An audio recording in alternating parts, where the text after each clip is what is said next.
안녕하세요. 부동산은 마음입니다. 아틀란타 집의 신, 집신 써니우입니다. 여러분 어때요? 오늘요 날씨가 너무 좋아요. 제가 항상 날씨가 좋다고 하니까 어떤 타주 손님이 연락하셔가지고 항상 써니우씨는 좋다고 하는데 진짜 그러냐고.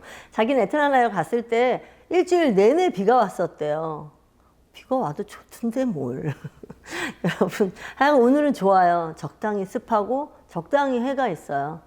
제가 오늘은요 타주에서 얼마 전에 손님이 오시기로 했는데 캔슬하셨어요. 그래서 제가 이유를 물어보니까 당신네 집이 너무 안 팔리고 사업체가 오퍼 들어왔던 게 안 됐대요. 그래서 저한테 써니를 보러 가야 되는데 막 얘기하셔서 몇 분이 사실은 캔슬하셨어. 용서하지 않겠어요.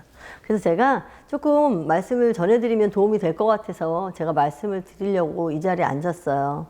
사실 요즘에 이자율 때문에 살려는 사람이나 팔려는 사람이 고민들 많이 하시잖아요. 근데 제 선유 채널을 구독하신 분은 아실 거예요. 쟤는 항상 지금 사란다 그러죠. 전 지금이 중요해요. 지금 준비되셨으면 집을 사라고 말씀을 드리죠. 제가 예를 들어서 저희 손님 얘기를 잠깐 하려고 그래요. 저희 손님이 얼마 전에 데큘라 지역이 있어요. 데큘라 지역에서 집을 내놓으셨는데요. 코로나 중간에 계속 자기 옆집이 50만, 52만에 팔리셨대요. 그래서 자기도 똑같이 내놨는데 3개월째 안 팔리는데 저는 사실 부정적인 것보다 긍정적인 면을 여러분께서 보시기를 바랍니다. 사실 지금 이자율이요 5%대예요. 딱 5%입니다. 저희 손님이 어제와 풀이 어프로브를 받았는데 딱 5%. 뒤에 그냥 점 땡땡도 없고 딱 5%를 받으셨어요. 근데 5%대는요 제가 항상 말씀드리죠. 미국 역사상 가장 인도 미들입니다. 중간치예요. 높은 게 아니고요. 내년은 이자율이 반드시 더 오를 거라고 연준에서 이미 그죠? 금리 인상을 발표해 놓고 확정한 상태입니다.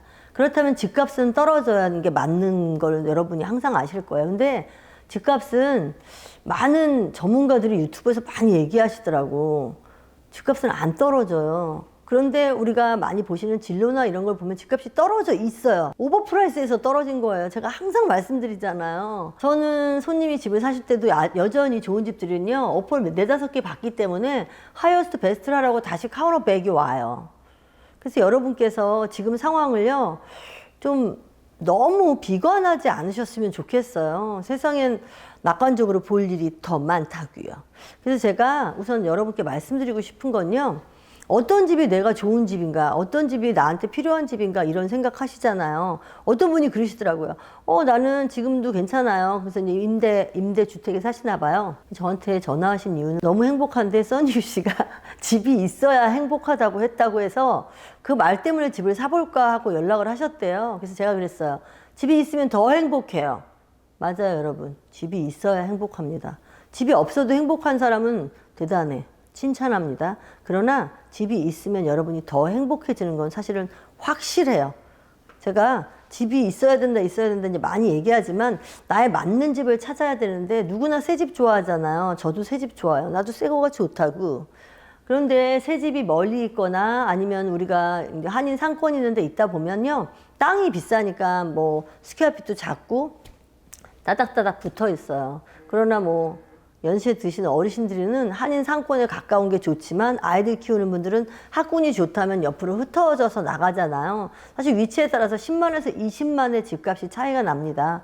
저도 사실 새 집 가서 마루홈을 찍고 또 얼마부터 시작해요 그러지만 항상 마음 필링은 사실 조금 필링 나빠. 왜냐면은 이렇게 40만 시작이라고 제가 얼마 전에 광고를 드렸는데 플로어 플랫만 40이에요. 거기다 뭐가 있습니까? 랏 프리미엄이 비싼 건 20만이 넘더라고요. 그래서 사실 저도 에이전트한테 물어본 다음에 조금 실망했어요. 아니 낙담했어. 나같이 긍정 마인드가 풀리 찬 저도요, 낙담할 만큼 아무렇지도 않게 그럼 왜 40만 시작이라고 말하는지 모르겠다라고 제가 말했더니 자기도 뭐 방법이 없죠. 설명을 하는데요. 여러분이 새 집 산다고 해서 얼마 시작이라고 이제 저도 말하고 많은 에이전이 말하잖아요. 거기에 10만에서 15만, 많게는 20만 이상을 생각하셔야 된다는 거를 여러분이 저는 꼭 말해주고 싶어. 왜냐면 너무 실망하시더라고. 그리고 위치, 이제 코로나로 인해서요, 원격 조정 이제 집에서 일하잖아요. 그 쇼핑도 온라인 쇼핑을 많이 하기 때문에 사실은 위치 선정이 그렇게 중요하지 않게 됐어요. 그래서 나는 좀 넓은 집을 원해. 그러면 좀 가세요. 좀 가시고, 그리고 내가 업그레이드 할 부분 있잖아요. 빌더가 업그레이드 한 마드룸을 보면요. 너무 이뻐. 진짜 너무 이쁘잖아. 그거 쫓아다가 어떻게 돼? 가랑이 찢어지죠. 그렇게 할 수가 없어요. 그래서 집을 사실 때 있잖아요. 위치나 가격이나 교통, 또 도로 상황이나 또 몸이 편찮으시거나 연세 드신 분들은 병원하고의 거리도 생각하셔야 되잖아요. 그리고 새 집을 해야 되나, 기존 집을 해야 되나. 근데 모든 걸 더 맞춰서 저는 집을 살 때요. 산수 있죠? 산수, 매스. 산수하고 분수를 알아야 된다고 생각해요. 저도 사실은 매스를 못했거든요. 근데 많은 분들이요, 프리 어프로브 나왔으니까 그 금액에 풀리 사야 돼라고 생각하는 분이 있죠. 어떤 분은 그거보다 더 오버해서 자기의 파켓머니를 넣어서 사시는 분도 있어요. 근데 이제 올바른 에이전이라면 그거에 대해서 상담을 해주시겠지만, 산수에 플러스 분수를 제가 더한 이유는요, 집이 본인 생활 반경에서 필요 없는 걸 사셔서 집을 팔 때 곤욕을 치르는 손님이 얼마 전에 전화가 왔는데요. 두 분이 사시는데요. 노부부 두 분이 사세요. 한 분은 또 편찮으시니까 렌치를 찾다 못 찾으셔가지고 1층에 안방이 있고 2층에 방이 3개 있는 플랜을 하셨어요. 오래된 집이에요. 근데 그 집을 사시면서 에이전이 이제 그 집을 권한 이유가 있는데, 이분이 살다 보니까 2층에 안 올라가니까 1층에 안방이 있으면 여러분도 아실 거예요. 1층에 안방이 크고 욕실도 크고 이러다 보니까 1층에 생활할 수 있는 공간이 작아요. 작아. 그러면 그분이 나중에 자녀분이 와서 2층에 이제 언젠가 살 거야. 언젠가 애들이 올 거야. 어느 세월에 와. 애들 부모님 보러 그렇게 자주 안 와요. 다 바빠요. 그러니까 2층은 그냥 주거진 공간으로 있다 보니까 2층에 먼지만 쌓이고, 그 집이 사실은 그 공간이 필요가 없는 거야. 내가 50만 원을 주고 샀는데 2층이 30만이면 20만만 쓰는 거야. 제가 너무 안타까워요. 그래서 손님들께서 집을 사실 때 그게 사서 내가 쓰면 되지 그러잖아요. 근데 결국에 그게 팔 때도 문제가 된다란 말이에요. 2층을 하나도 꾸며놓지 않으셨기 때문에 2층을 그냥 뭐 스토리지처럼 보여줄 수밖에 없는 상황도 있고요. 또 연세 드신 분들은 사실 가든을 신경 안 쓰시는 분이 많아요. 엑스트라로 돈이 많이 나가기 때문에. 근데 사실은 미쿡 집은요, 제일 먼저 보이는 게 가든이잖아요. 가든 제일 중요합니다. 그래서 제가 이 자리에 앉은 가장 메인은요, 이자율이 오르고 집이 뭐 어떻고 경제가 어떻다고 해도요, 여러분 애틀라나에서요, 미 전역을 전 얘기하는 거 아니에요. 애틀라나에서 여전히 집값은요, 떨어질 기미가 없습니다. 어떤 집은 떨어졌는데요, 그러시는 분 계세요. 그 집 가보세요. 원래 오버프라이스로 나온 집이에요. 정말 좋은 집들은요, 이건 제 생각이 아니라고 제가 항상 말씀드려요. 3, 4개씩 오퍼를 받는 게 에버리지고요. 거기에서도 리스팅 프라이스보다 더 받는 집도 많이 있습니다. 써니유가 이 얘기를 하는 이유는요, 오늘 리마들 얘기를 잠깐 하려고 그래요. 리마들은 어디까지 해야 되냐? 내 집을 팔아야지 새 집을 사고 싶은데, 이런 말씀 하시는데요. 저는 리마들의 첫째는 지붕이라고 생각해요. 어떤 분이 지붕을 어떻게 하는지도 모르시더라고요. 지붕은 지붕 회사에 전화해서요, 당신이 가입하신 집보험사에서, 그러니까 지붕 컴퍼니가요, 집보험사에 클레임을 하는 거예요. 본인이 직접 하실 필요 없어요. 근데 어떤 분은 막 전화했는데 보험회사가 전화 안 되고 힘들지. 그거 그 루핑 컴퍼니가요, 다 대신해 줍니다. 그 다음에 뭐예요? 그 다음 페인트입니다. 집 안, 집 밖.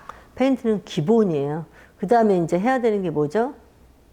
바닥이죠. 바닥 공사. 플로어링을 하셔야 되는데, 카펫을 할지, 마루를 할지, LVP를 할지, EVP를 할지 많이 고민하시잖아요. 근데 제일 중요한 건요, 당신 버짓이에요. 내가 10만 원을 들였는데 10만 원을 못 받는다면 집값에요, 뭐하러 합니까?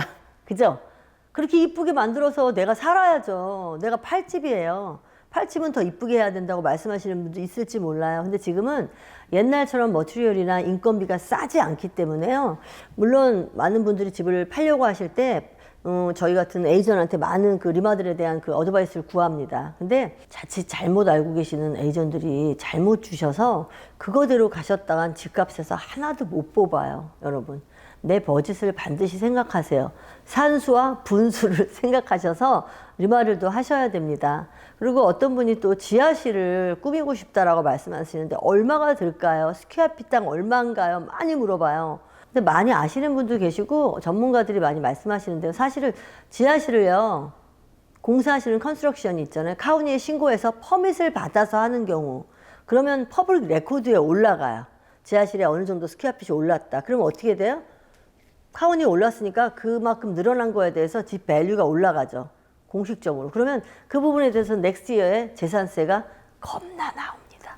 근데 어떤 분은요, 지하실 꾸미는 거에 대해서 퍼밋을 받지 않으시고 그냥 당신이 컨스트럭션을 하이어해서 하시는 경우가 있어요. 그럼 우리가 찾아볼 때 어떻게 나와요? 오너 레코드라고 나오죠. 퍼블릭 그 레코드가 아니라 오너 레코드라고 나오는 경우가 있어요. 그거는 사실 카운티에서 알 수가 없는 부분이니까 텍스에 대한 거를 이렇게 받지는 않지만, 제가 얼마 전에 어떤 손님을 만났는데 저희 손님이 지하실을 피니시 해 놓으셨는데 제가 지금 말한 것처럼 퍼밋 없이 그냥 하셨어요. 그랬더니 그 사러 온 바이어가요, 그거를 처음에 못 봤나 봐요. 나중에 우리가 오너 사이즈라고 그러고 퍼블릭 스퀘어는 이만큼이라고 말하니까 스퀘어핏은 안 사시더라고. 저 깜짝 놀랐어요. 사실 그 퍼밋이 중요하긴 하지만 사실은 그렇게 많이 엄청 잘해 놓으셨었거든요. 그래서 제가 나중에 에이전을 통해서 물어보니까 자기는 합법적인 세금을 내고 합법적인 스퀘어핏에 내 집값이 합법적으로 나왔으면 좋겠대요. 그래서 너무 이쁘고 좋지만 그게 레코드 안 된 그 스퀘어핏이라서 자기는 포기한다는 얘기를 하시길래, 제가 이제는 지하실을 꾸미거나 리마들 하시는 분들한테 꼭 그 얘기 해드려야 되겠다라는 생각이 들어요. 아시는 분은 아시겠지만 집 밖에 꾸미는 거는 사실은 두 가지 퍼밋이 필요하죠. HOA 퍼밋이 반드시 필요합니다. 저희 손님 하나가 얼마 전에 우리는 HOA 없어! 그래가지고요, 마음대로 뒤에 자기 땅을요, 덱도 만들고 썬룸도 만들고 많이 만들었어요. 근데 그거를 거의 다 만들었을 때 카운이 시청에서요, 직원이 나왔어요. 저한테 전화를 하셨어요. 저는 사실 꾸며놓은지 몰랐고요. 그 얘기를 하셔서요, 제가 이제 막 달려갔어요. 그랬더니 그 셰리프가 하는 말이 HOA가 없다고 해서, 우리가 그러잖아요. HOA 없는 집에 가서 난 내 땅 충분히 인조하고 살 거야. 옆집이 신고했더라고. 소음 때문에 처음에 신고하다가 그게 너무 길어지니까 신고를 하니까 셰리프도 이제 집중해서 받겠죠. 사실 HOA가 없다고 바깥을 마음대로 하라는 데가 있는가 하면 마음대로 할 수 없는 데도 있어요, 여러분. 근데 그거를 모르시는 분이 많아. 그러면 어떻게 돼요? 정말 운이 나쁘시면 90% 완성한 덱을 아니면 썬룸을요, 부셔야 됩니다. 다시 퍼밋을 받고 다시 프로세스를 해. 똑같이 지어야 되는데. 그런 일을 경험한 분이 있으세요? 그리고 앞으로도 생길 거를 대비해서 제가 말씀드리는 거예요. 집 안은 에브리디즈 집 오너가 할 수 있어요. 근데 제가 아까 말한 대로 그 신고한 거에 따라서 다르고요. 집 밖도 HOA가 없다고 해서 맘대로 그렇게 할 수 없는 지역이 있다라는 거, 그럴 수도 있다라는 거를 감안하셔서 하시면 좋을 것 같아요. 제가 얼마 전에 타주에서 온 너무나 감사한 손님을 만났는데, 그 손님이 저한테 말한 것 중에 하나가 뭐냐면요, 집을, 너무나 좋은 집을 사고 싶대요. 너무나 좋은 집은 사실 많죠. 근데 비싸대요. 그럼 자기가 가진 버짓 있잖아요. 산수와 분수에 맞춰서 사야 되는 그만큼이 얼마큼이냐고 말하시면서 애틀랜타 생활비를 저한테 뽑아달라고 하시는 거예요. 그래서 제가 생활 수준도 다 다른데 어떻게 뽑냐고 제가 처음에 그렇게 말씀드렸더니, 써니유 씨가 볼 때 보통 사는 사람의 생활비를 뽑아달래요. 그래서 제가 처음 이해했어요. 처음으로 제가요, 뭐 인슈런스 이런 차값 뭐 이런 거 말고요, 그렇게 제가 해봤는데 생활비가 솔찬히 나오더라고요.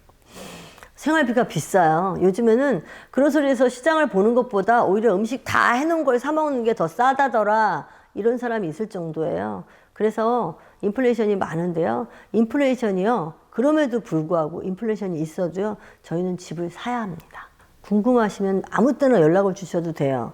준비되셨는데 더 기다리면 집값이 싸질 거야 라고 그래서 잘못된 인포메이션으로요, 여러분의 지금의 그 퀄리파이 된 그거를 루즈하지 마셨으면 좋겠어요.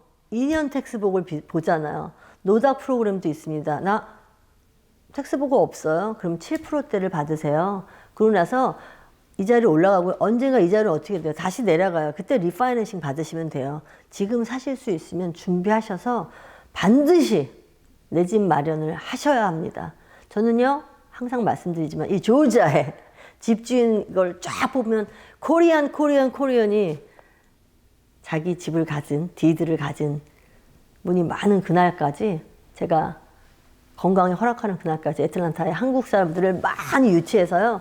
여기에 한국인이 미국이라면 조지아, 애틀란타에 한국인이 가장 많지, 가장 잘 살지 라고 그렇게 모든 사람이 아는 그날까지 열심히 부동산 에이전트로 최선을 다하겠습니다. 여러분 궁금하시죠? 지금 힘드실 거예요. 그럼에도 불구하고 결정한 것을 밀고 나가세요. 그 일에 제가 도움이 될 수 있다면 언제든지 질문하세요. 감사합니다. 부동산은 마음입니다. 집신 써니였어요. Bye. See you later.